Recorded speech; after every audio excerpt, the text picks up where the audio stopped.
sanction dans les 48 heures musuma jot lettre te normalement IAF moo may woo ndax def naa ñetti passation l'inspecteur moo may woo ni ma naa ko yónnee sama PV te ñooy jàpp date d'un commun accord loolu amul si huissier moo ñëw directement le 25 juillet sa ëllëg sa même jour ba laa fekk na man pare naa yàgg na ma defal leen sama PV bu ma signé nag xëy na loolu la ñu xaarul woon ma signé ko boole ci caabi yi ñu ma joxoon ak sama caabi bureau ak carte carburant ak carte péage bi jox leen ko jot accusé de réception bu administration bi mi ngay man le 2 août je pense que c'est une semaine après non ma jot convocation gendarmerie li may fànk yëpp nag bëri histoire yëpp kenn musuma convoqué police ndax nag juriste la du ma jàll nit du ma saaga du ma wax li ma nit di xeebee ndax dama ne dama tàllal sama baat ci dëkk bii ni dama bëgg am loo xamante ni moom laay wane ci dëkk bii du ma wax luñ may xeebloo waaye day Alioune Dione ak administration ñoom ñu woo gendarmerie ma dem wuy ji leen nag ndax ragaluma fi ma jëm le 5 août ñu déglu ma foofu de 11h à 19h25 secrétaire bi général ñëw si laa dooram di yëg lan lañ ma convoqué muy recel de documents administratifs recel xam ngeen mooy la man mii ñu ni dama yor ay documents war leen ko jox kon lu ma war a yor laa yor bu fekkee am na waaye recel mooy am koo xamante ni dafa yor ay documents yu mu warul yor ci koo xamante ni xëy na da koo sàcc mbaa mu yoonal ko jaay ko jox ko falaa ko yëgee et pourtant am na journaliste yu ko bind yéen a ngi nii fan lañ ko yëgee loolu mooy nga def plainte te ni confidentiel na moo joxe waat ko yéen waaye ku ne loo xam ngay def ku musul respecté administration ba lépp luñ def nga génnee ko ci mbedd munoo am parmi lu biir le lendemain le 6 août te bi ñu toogee ñu woo ko mu ñëw moom secrétaire général bi représenté ministre bi secrétaire général boobu nag daa defoon mouvement de soutien pour APR waaye tuubu na ci diggante toog ak inspecteur bi man maa leen wax ni pare naa pour def passation suba ndax man sama document pare na te looy bañ dafa fekk am looy ragal ñu woo leen ñu ñëw d'accord ak sama avocat ñu ngi toog kon ku wax ni jéegi dañ ko doon waaj a tëj kaso looloo tax jéegi ni day dem def ci passation juum nga wala wax nga loo xamul wala wax nga lu amul major Kandji gi toog maa ngi toog ñoom ñi ngi toog maa leen wax pare naa pour def ko suba du ma waxal lu amul gendarmerie xanaa ndax ni leen 10 heures pare naa maa joxe heure bi sax ñi leen indi leen nag feuille parce que administration ngeen wax yéen ba ngeen amulee këyit sax yéen ngi sosal nit waxtuma ba ngeen yoree këyit indi leen ma këyit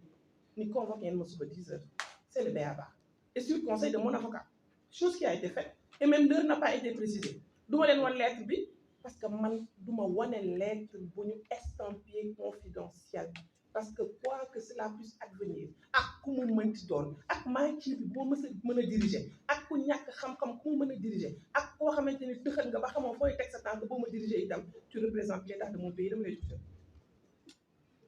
le lendemain le 6 ma dem fa ànd ak sama avocat signé dossier passation bi kama doon defal passation sama agent la ba mu toogee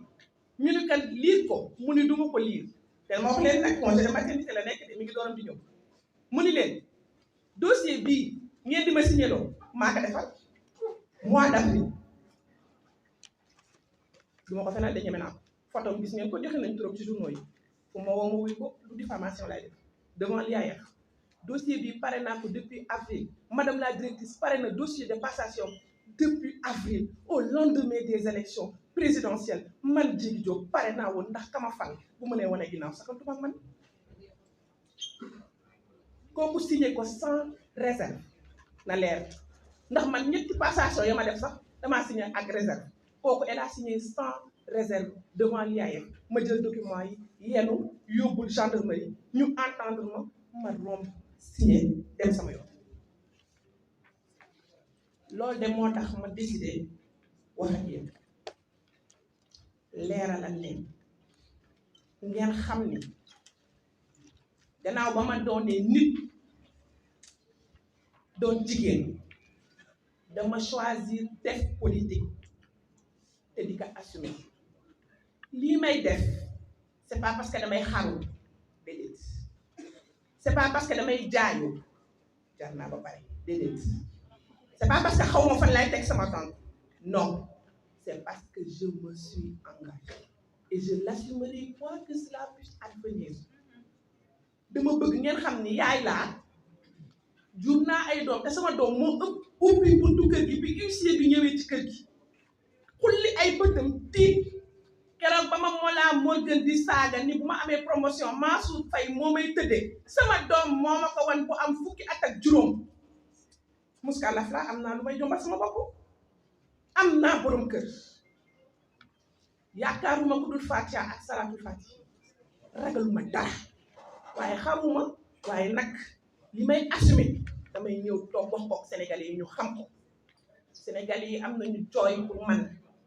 am nañu ñaan pour man am nañu ñëw taxaw foofu mu taw seen kaw pour man may représenter président Macky Sall di représenter madame Paye di honorable di le 5 juillet 2024 je reçois un huissier de justice chez moi qui me demande le PV de passation par voie d'huissier dans les 48 heures. Le jour même, le 25 juillet 2024, je dépose le PV de passation signé avec accusé de réception que j'ai reçu du ministère. J'ai déposé le PV avec toutes les clés. Je veux nommer celle de la voiture qu'on m'avait affectée que je n'ai jamais utilisée parce que c'est une R21, les clés de mon bureau et les cartes carburant ainsi que du péage. Le 2 août 2024, je reçois la convocation de la gendarmerie de recherche de Keur Massar, me convoquant pour le 5 août. Le 5 août 2024, je suis auditionnée à la gendarmerie de recherche de Keur Massar de 11h à 19h25 sur la plainte du ministère, représentée par son secrétaire général, M. Gorgui Ndiaye, dont l'objet était recel de documents administratifs. Le lendemain, le 6 juin 2024, je fais une passation au ministère sur ma proposition avec un agent de ma direction qui a été nommé par arrêté le 12 juillet 2024 en présence de l'IAF et de mon avocat pour des raisons sécuritaires et de respect de mon honorabilité. Puis, je retourne à la gendarmerie et je suis entendue par le major Kandi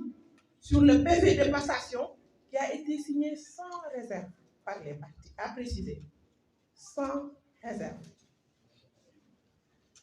Nota bene, tous les documents estampillés confidentiels qui m'ont été envoyés par mon ministère se sont retrouvés au niveau de la presse nationale. Mesdames, Messieurs les journalistes, la reddition des comptes est une absolue nécessité dans une république et tout état de droit digne de ce nom. J'en suis une farouche partisane et il ne saurait en être autrement pour moi, qui suis républicaine et démocrate convaincue, mais ce que j'ai vécu et dont je ne vous ai fourni que les fragments les plus significatifs est hors de ce champ. J'ai été simplement une victime. Oui, victime d'un acharnement sauvage visant à m'humilier, à me briser dans ma dimension d'opposante, dans ma dimension de femme et dans ma dimension humaine. Oui, j'ai été victime de l'incurie d'un antisystème, devenu système, avec ses logiques d'élimination de toutes sortes et personnes d'opposition. Ce qui s'est passé avec moi est étranger aux principes administratifs primaires et atypique. De 1960 à nos jours, aucun agent n'a été convoqué pour passation de service, a fortiori un directeur national. ce qui s'est passé avec moi, prolongeant toutes les forfaitures et autres actes antidémocratiques perpétrés par le nouveau pouvoir, est une alerte pour toute l'opposition sénégalaise et pour tout le peuple sénégalais. Ceux qui nous dirigent sont violents et nourrissent le rêve d'installer la dictature et la violence sur toutes ses formes, au besoin par la destruction de la cohésion